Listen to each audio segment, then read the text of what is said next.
Coastal रोडच्या बोगद्यामध्ये burning कारचा थरार. बोगद्यामध्ये कारनं पेट घेतला. प्रवासी वेळीच उतरल्यामुळे अनर्थ टळला. नरिमन पॉइंटकडून येणारी वाहतूक बंद. राष्ट्रवादीचे नेते सुनील तटकरे, प्रफुल्ल पटेल यांच्यासह राष्ट्रवादी शरदचंद्र पवार पक्षाचे नेते जयंत पाटील यांनी वर्षावर मुख्यमंत्री देवेंद्र फडणवीसांची भेट घेतली. राजकीय वर्तुळात चर्चा. प्रफुल्ल पटेल तटकरेंसोबत कोणतीही भेट झाली नाही. भेटीच्या चर्चा जयंत पाटलांनी फेटाळल्या. विलिनीकरणासंदर्भात चर्चा झालीच नसल्याची जयंत पाटलांची माहिती. मुख्यमंत्री फडणवीसांसोबतची वर्षावरील भेट राजकीय नव्हती. जयंत पाटलांचं पत्रकार परिषदेमध्ये स्पष्टीकरण. ईश्वरपूरमधल्या नगराध्यक्ष अपात्रते संदर्भात भेटीमध्ये चर्चा झाली. पाटलांची माहिती. जयंत पाटलांसंदर्भात अफवा पसरवल्या जात आहेत. फडणवीस जयंत पाटलांच्या वर्षा भेटीवरील खासदार संजय राऊत यांचं विधान. संसदेतील विधेयकांची जबाबदारी सुप्रिया सुळे यांच्यावर. विधेयकासंदर्भात सुप्रिया सुळे बोलून ठरवतील. महिला आरक्षणासंदर्भात सुप्रिया सुळे या आग्रही असल्याची जयंत पाटलांची माहिती.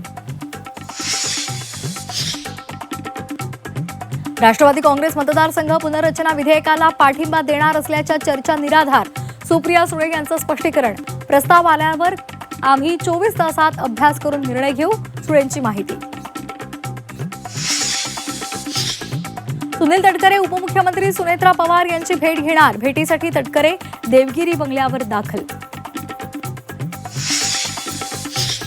लवकरच राज्य मंत्रिमंडळाचा विस्तार होणार असल्याची सूत्रांची माहिती. सरकारमधील वादग्रस्त मंत्र्यांना डच्चू देऊन नव्या चेहऱ्यांना संधी मिळण्याची शक्यता. धनंजय मुंडेंचं मंत्रिमंडळात कमबॅक होणार असल्याची चर्चा. ठाकरेंचं आंदोलन मंदिराऐवजी रस्त्यावर होण्याची शक्यता. रामनगरमधील राम मंदिरात आंदोलनाला राम मंदिर प्रशासनाचा विरोध. एसटी प्रवास पुन्हा एकदा महागणार. एसटी महामंडळाच्या 13.50% भाडेवाढीच्या प्रस्तावावर शिक्कामोर्तब होण्याची शक्यता. मात्र भाडेवाढीनंतरही एसटी महामंडळ तोट्यातच. पावसाच्या लपंडावामुळे अडचणीत सापडलेल्या शेतकऱ्याला सरकारचा मोठा दिलासा.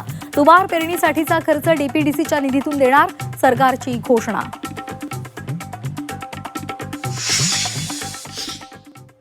नंदकिशोर गोयंका यांना आज अखेरचा निरोप. अंत्ययात्रेमध्ये जनसागर. थोड्याच वेळात हिसारमध्ये होणार अंत्यसंस्कार.